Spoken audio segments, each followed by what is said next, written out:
like the speed of sound. We can keep on the ground. What's good, YouTube? Easy Now 1337 aka Snow, back again with another gameplay commentary, and I haven't done one of these in a while, so I thought I would just do one for you guys to enjoy. And what I wanted to talk about was YouTube and how it affects gameplays and gaming in general now. And I don't know if people are going to like this or not, but I have a very negative view on YouTube, even though it is my area of expertise, as to say, my job, my hopefully future career. I do believe YouTube actually ruins gaming because there's so many tips and tricks and stuff, and how to play a game and what you need to require to have a good gameplay, which is usually like 100 pluses. I think the game has just become boring now, and nobody really enjoys the game anymore because there's so many requirements due to YouTube. And I'll get into that in a little while, but what I want to say is right here I'm playing a sniping domination game. I go like 47/6. It's not the best game in the world, I'm not the best sniper in the world, but I had tons and tons of fun playing this game. And to me, that's what constitutes as a good gameplay. The person actually enjoying what they're doing, actually playing positively instead of trying to get a negative 100 plus. Now that may not make sense to you, it's a little term I coined. When I go for 100 pluses, I play very defensively. I play to get my kill streaks, and then I sit back and pick off people when they're on VSAT. And to me, that's just repetitive and boring and very negative. I'm not rushing around with a sniper, but I'm defending a base. I'm camping, if you want to say camping. But I'm also running around and doing other stuff as well. I pick up some other guns. I use my secondary. I use C4, and I just really enjoyed this game. And I think that is a problem with YouTube now, with so many, let's say, beast players who are getting 100 pluses. They're raising the bar way too high for other normal commentators to be able to get these sorts of gameplays. And then it really comes down to subscriber base. Like, I know my subscribers, my loyal fans, they'll watch anything I put up because I am an excellent commentator. What I talk about, how I talk about it, how confident I am in my commentaries. I know people are going to listen to it and enjoy the gameplay as well. But what happens if you're not the greatest commentator in the world, and the bar's been risen to 100 pluses, probably 150 pluses now, knowing what the YouTube community is like, and you're not skilled enough to get those 150 pluses? Then that just wrecks YouTube for you, because you can't get those sorts of gameplays and you're not the most competent commentator. People aren't going to visit your channel, they're not going to watch your stuff unless you're very lucky and get a massive shout out of someone. So I think people should just relax, enjoy the game more, upload bad games, because I'm going to be doing that with my Rage with Every Gun series. I'll be uploading the worst games in history, but I know that it's entertaining to you guys when you hear me rage, and I think YouTube is lacking in that so much. I mean, it's so focused towards how skillful you are as a gamer that it just lets down the whole concept of gaming in general, because gaming is supposed to be social, it's supposed to be fun. And I've noticed it over the past few months when I'm playing with the Hovis Man and Eddie the Chomp, because they're so focused on getting gameplays for YouTube and stuff, they're not enjoying the game anymore. Every death they have, they're raging like maniacs. And I used to be that way when I first started YouTube as well, and I know how irritating and frustrating it is when you're on a massive kill streak and then someone snipes you, and then you just get put off and you leave the game. And then that's what YouTube is about now. If the game doesn't go your way in the first 2 minutes, you leave.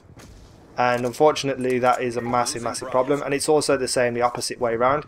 People who want to play for fun, they can't enjoy the game when they come against a beast team who are all running VSATs, dogs, swarms, and they're just getting fucking annihilated every 2 seconds by kill streaks.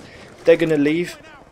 And I think that is a massive problem in the gaming community. And unfortunately, there's no real way to fix it, because you can't really stop people doing YouTube and trying to get the best gameplay as possible. But then you got other people who are just leaving because they just want to enjoy the game, and they're not going to enjoy the game when they come across a full team of 9 or a full team of 6. So I think YouTube has really ruined gaming. Maybe not gaming as a whole, definitely the Call of Duty series gaming, because it's become so generic now and easy to get this sort of stuff, that's what people run in teams. If you just got like if you jump on I'd never play solo. If people jump on and play solo, they know that they're more than likely going to get into a crap team and get annihilated by the opposite team, and that's not fun for anyone. So I don't know how you could remedy that. I'm not here to offer any sort of solution or fix. I'm just speaking my mind about how YouTube has affected gaming. And this gameplay for me, it was a big decision maker in what I was going to do with my channel, because I can't get 100 pluses all the time. I can get them, don't get me wrong, but I find them boring. I find them boring to get. I find them boring to watch, because all it is you sit back, you get your VSAT, you sit back, you get your dogs and you swarm, and then it's just rinse and repeat until the end of the game, and you have 6 other people running UAVs and counter UAVs with you. And to be honest, if that's what you're running as a team, if you can't get 100 plus, then you shouldn't be on YouTube. If that's your goal, if your goal is to get 100 pluses for YouTube and you can't do that with that sort of help, then you just need to stop YouTube. But I find that boring because it's just generic and repetitive.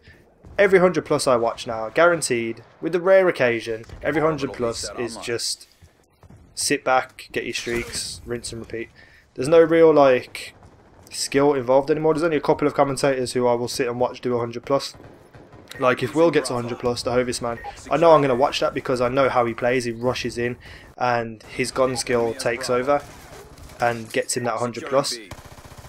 And because he's so good with guns and gun skill, when he dies he rages even harder. And it's like a never-ending cycle. It's like a vicious cycle. If you can't get the 100 plus, you rage and you leave. If you can get 100 plus, the people on the other team leave. And for me, that's a massive problem. The only way you could remedy that is to take out the option to leave game in the start menu. But then that's unfair, because if you lag in or whatever, you can't leave the game unless you dashboard. And then if you dashboard, you'll probably get probation. So to be honest, I think Call of Duty is coming to an end soon, and I think it will. Next gen, unless they do something amazing for next gen, I think you'll see a lot of other first-person shooters taking over and killing COD off, because it's now becoming too repetitive and generic and boring. And I've never been bored of a Call of Duty game in the year that it's out, from start to finish, November to November. It takes me about 7-8 months to get bored of a game, but I was literally bored of Black Ops 2 a month in. Yeah, I'm Prestige Master, yeah, I've got all diamond guns. That's not because I'm enjoying the game, that's just out of necessity for what I want to do with my YouTube. I need to be the best, so I struggle on, and I worked through all the boring crap and I got to where I needed to be. But once I do my Rage of Every Gun series, I'm going to be resetting my stats and playing for stats, I think. Or I don't know yet, I haven't decided. I'm actually having a lot of fun at the moment, running around just knife and tomahawks and trying to get great tomahawks.